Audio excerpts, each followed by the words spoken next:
Hey guys, and welcome back to the channel. So lately TikTok has been flooded with rage baits, and it's not just coming from everyday citizens, it's coming from leaders too.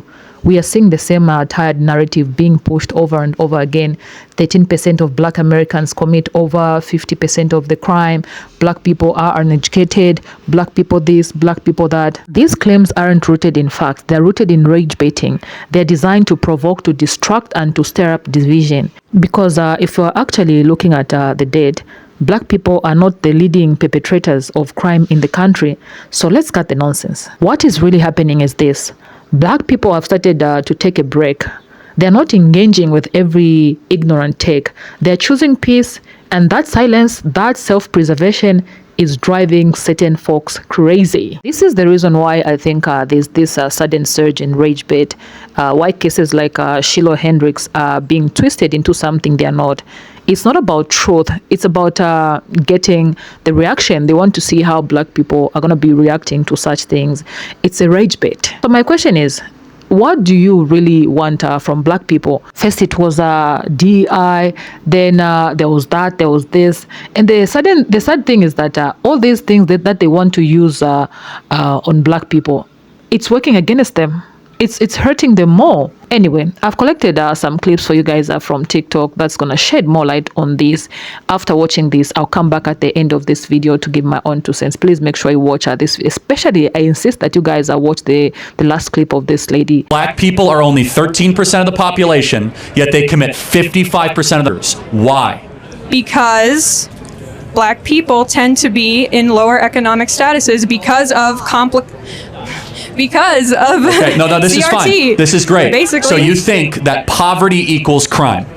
I think that it's highly correlated, and there's a lot of studies. This is where on we that. disagree. What an insult to the working poor of this country. So why do you think black people commit more crime, Well, first Charlie of all, Kirk? so let me ask you a question as my answer. Go on. What percentage of blacks have a father around when they're raised? I'm not sure. 20%. So 80% of blacks do not have a stable father around. It is the most predictable way to end up in prison, end up as a murderer or a criminal. And it's not a racism problem. It's not a white supremacy problem. It's a fact that black fathers impregnate women and they don't stay around with the women that they have impregnated. Charlie Kirk, do you think that happens more in the black community compared to others? It's threefold. Number one, we subsidize single motherhood. Number two, it's culture. It's accepted in the black community, and it shouldn't be. Culture. Okay. Don't take my word for it. Read Thomas Sowell's own book on how black culture allows single motherhood to continue into a nanny state type practice.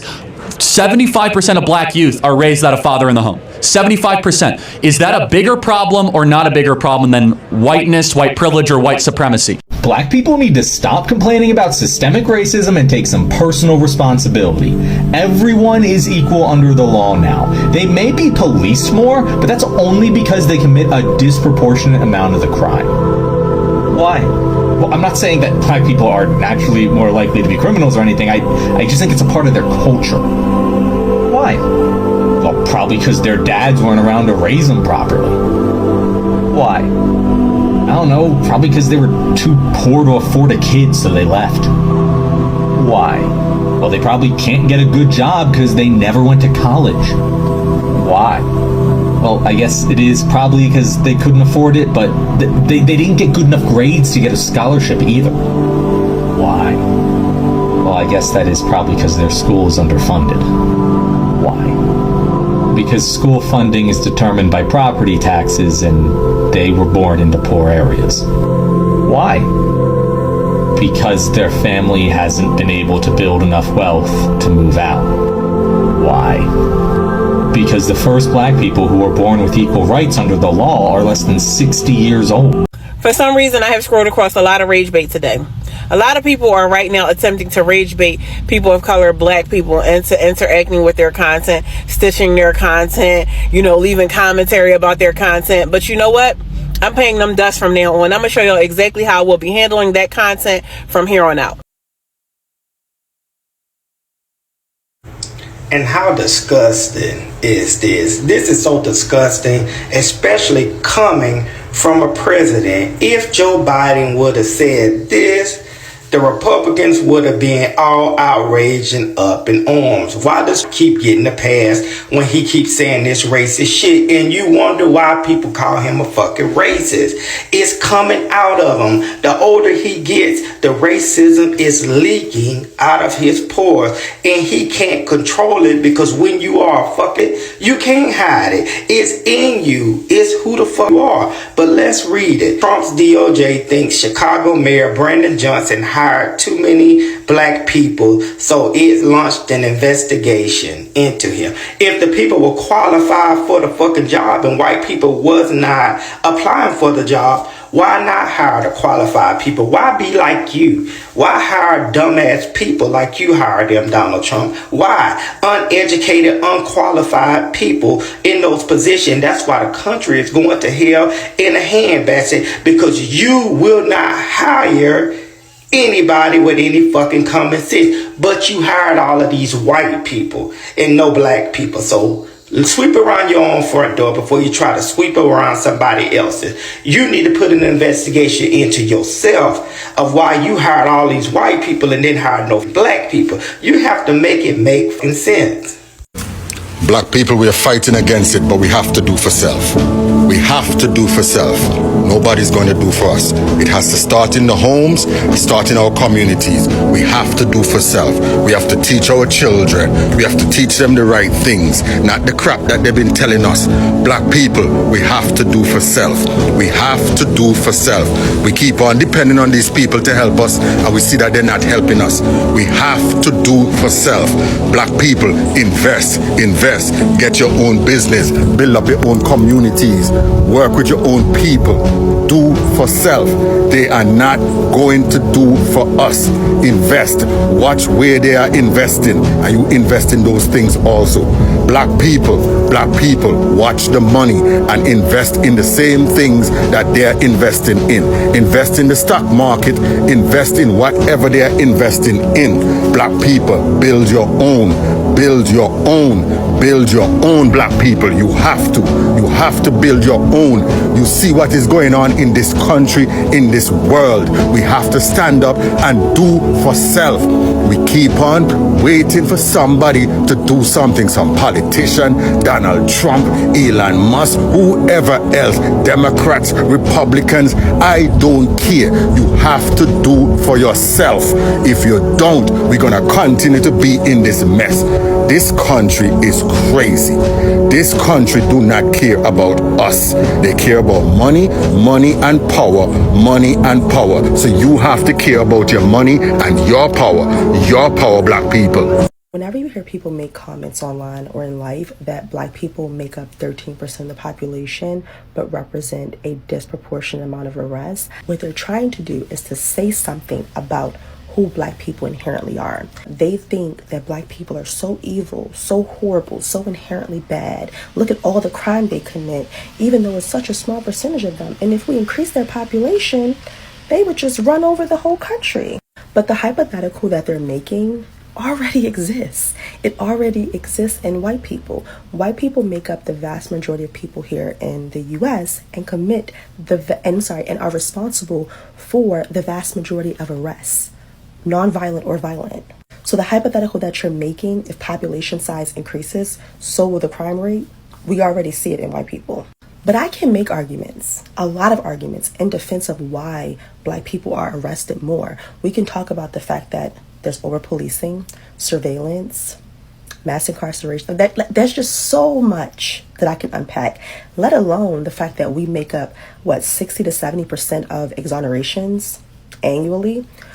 But that's not even the point. The point is, I can make so many arguments for why we are arrested more. I can't make a lot of arguments for white people.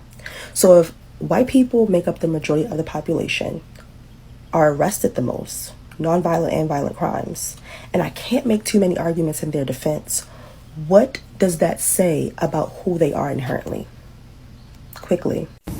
I truly hate giving these words any type of airtime, but this guy here is really getting on my nerves, this Charlie Kirk dude, so I have to give him a clap back for this video he posted. Black people are allowed to talk about black culture in a way that white culture cannot. For example, black people can go up and say that there's a baby mama problem in black America, and white people are not allowed to say that. Oh, I just did, so what are you gonna do, cancel me? Black people are much easier to be able to say that black individuals, despite being 13% of the American population, commit 55% of the most white people say that at a job, they would get fired for being a racist. I don't care because I say whatever I want. Oh, bless your little colonizer heart. You really climbed on the internet and opened your pale mouth and decided to rewrite history in real time like the rest of us haven't been wide awake. The audacity to claim black people have more intellectual freedom while simultaneously gaslighting the entire globe into believing your fragility is under attack. Now that's rich. Irony is so thick, and it might as well pay for reparations. But I'm going to reveal the lie and hypocrisy behind the Olympics that you just won the new gold medalist for. You say black people can talk about black issues, but white people can't. Well, sweetheart, when y'all own CNN, Fox, Time Magazine, Hollywood, Disney, and the banks, and every Ivy League endowment, maybe, just maybe, you can sit out for just one conversation. And while you're pretending to be gagged, your people are in every boardroom, courtroom, war room, media room, pushing propaganda like it's your birthright. If you're so silent, how come the world speaks your language, worships your whiteness, and mimics your mediocrity in music, fashion, and culture? But I'm gonna drop those receipts, the historical Holocaust y'all don't want us to talk about. Let's get into these statistics, since you love to throw out black crime rates around like white folks aren't the originalists. Let's talk about genocide. 100+ million indigenous people are globally via colonization. And how about slavery? Over 12 million Africans stolen, tortured, sold as properties, built your banks, White House, legacy wealth. And what about killers? Oh, you don't want to talk about that, because statistically, over 76% of killers are in the U.S. are white. And how about school shooters? Yeah, those white boys, it's about 90% of them were school shooters, right? Oh, and let's not forget global extinction. Yeah, nearly every animal now endangered or extinct, white-led colonizers hunted for sport, fashion, and science. Yeah. And what about environmental destruction? You bulldozed the whole rainforests of this world, dumped oil in oceans, and then said climate change like it was a mystery. And let's not forget, you put your own Europeans during the bubonic plague because y'all didn't believe in using soap. So before you speak on crime statistics, check the colonial body count. Yeah, I want to talk about this irony though. You all want to parent us now? You want to talk to us and talk down to us? You say black folks need to get their act together? Sir, y'all are the original baby's daddies. In our women, selling our families, and now you're confused about single mothers? Your wives were sipping tea while your children suckled on the breast of black nannies. Did you forget? That's the origin of your wet nurse economy. You stole our families and then had the nerve to blame us for the fracture. That's like robbing a man and breaking his legs and then calling him lazy for limping. And don't come for our music, our art, and our soul. You manufactured the whole hedonism and handed the record deals to those willing to sell their souls for the culture you corrupted. Yeah, you say our rappers don't challenge the rot?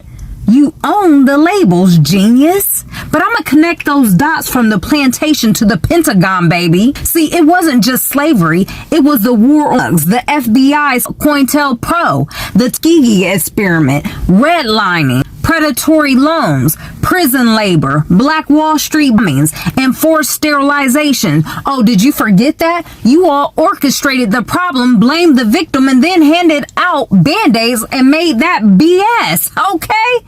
Even your DEI talking points are laughable. White women are the primary beneficiaries of affirmative actions. Did you hear that right?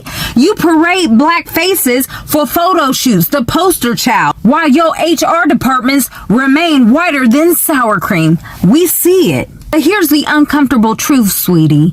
We are the blueprint, not the afterthought. We are not just black. We are the descendants of the tribe of Judah. the royal priesthood you've tried to erase. And you know this, which is why your scientists study our DNA, your historians bury our truth, and your politicians silences our speech. You envy our melanin, our rhythm, our brilliance, so you commodify, crucify, and then cosplay it on TikTok. But guess what? You can't colonize the spirit, baby. Here's the inevitable reckoning truth, and the truth don't die, it rises. So here we are, sifting through your smoke screens, unearthing your stolen stories, and refusing to play nice with lies. You're not silenced, so stop it.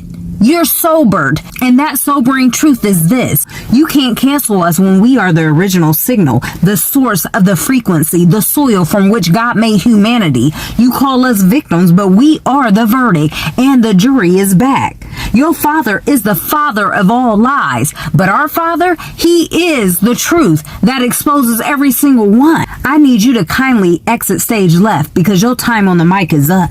And here we are again, staring down the same tired narratives that have followed black people for generations. Black fathers are absent, black people are criminals, black people are lazy, black people this, black people that. It's getting exhausting. Not because it hurts, no. Although for some it does, yes, it does hurt a little bit. But it's exhausting because so far, removed from the truth, it's almost laughable. Almost, because behind one of these statements, there's a deeper agenda at play, one that rallies on destruction, on division, and on keeping the truth buried beneath layers of rage bait and recycled why do I have problems pronouncing this? Stereotypes. Okay, but let's pause for a second and actually talk about the real issues here, the root cause. See, what nobody wants to acknowledge is that black Americans are still recovering from centuries of trauma. They are not talking about something abstract or buried in ancient histories. We are talking about people who are still living with the generational aftershocks of slavery, segregation, systemic racism, redlining, underfunded schools, mass police brutality, and constant media demonization. Yet somehow, instead of acknowledging that recovery and offering support, society turns around and points the finger instead of looking at the system that's been broken for decades. We blame the people surviving it. Make that make sense. And I'm not saying that it's okay for anyone, black or otherwise, to commit crime. Crime is crime and accountability matters. But what I don't agree with is this lazy, dishonest idea that 13% of the population of black Americans somehow commit 50% and above of the crime in the country, where they are not even close to being the majority. The logic doesn't hold up. The math is not mathing. You mean to tell me that in a nation made up of predominantly palm color people, a small minority group is single-handedly committing most of the crime? Make it make sense. What kind of statistics, gymnastics are we doing to arrive at that conclusion? And why are people so quick to accept it without questioning the context, the source, or the history behind it? Because I'm going to answer that. Okay, this is what is really going on. Black people are waking up. They are realizing who they are. They're starting to unlearn the lies they've been fed, and they're choosing to reclaim their stories, their futures, and their power. They're healing, they're building, they're creating, they're forming safer spaces for themselves and for each other. And let's be real, some people can't stand to see that. Yeah, we've been seeing this, okay? You've got black folks working harder than ever, starting businesses, getting degrees, becoming more vocal. And that one is also a problem. We see a lot of black folks graduating, celebrating. That is also creating, oh my goodness, they're creating wealth. They're loving themselves more and more, okay, unapologetically. And yet, instead of celebrating or support, what do they get? Suspicions, okay, resistance, and in some cases, targeted backlash. Oh no, black people get hired or promoted more. Suddenly, it becomes a case that needs to be investigated. As if success in a black body automatically means something shady is going on. What kind of twisted logic is that? This is bigger than statistics. This is about power, identity, and fear. Fear of a community that no longer, playing small. Fear of people who refuse to be defined by outdated stereotypes and media propaganda. Fear of what it means when black folks stop asking for permission and start creating their own lanes. Because let's be honest, it's not that black progress is a threat. It's that some people feel threatened by the possibility that black people might finally step into their full potential and stop relying on systems that were never designed to save them in the first place.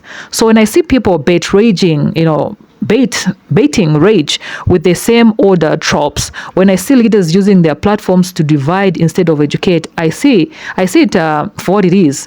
It's kind of what should I call it? Desperation? Yeah, I think so.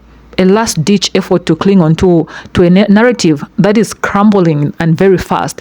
And maybe, just maybe, that's why voices like the sister in the last clip hit so hard, because she said what needed to be said. She spoke truth to power. She set the record straight and short. But as always, who listens to a black person anyway? Right. We could be screaming facts with receipts, and it still won't be enough for some folks, because the truth is never what they're after. The goal has always been to silence, to distract, and to keep us doubting ourselves. But that's not happening anymore. So let me close by saying this. We are not playing your games anymore. We see the rage bait and we're not taking the bait. We see the lies and we're not calling them out. We're not asking for your permission to exist, to thrive, or to speak anymore. This isn't about hate. It's about clarity. It's about the truth. It's about the fact that black people deserve to live without being constantly villainized. We deserve to grow, to heal, and to rise without being policed, questioned, or dragged down by the weight of other people's insecurities. So now I want to hear from you guys. What do you think about everything you saw in this video? How do you feel about the way rage bait is being used to twist the narrative about black lives? Please drop your thoughts in the comment section down below. Subscribe if you have not subscribed to this channel, and keep this conversation going respectfully, truthfully, and unapologetically. I'll definitely see you in my next video. Stay peaceful.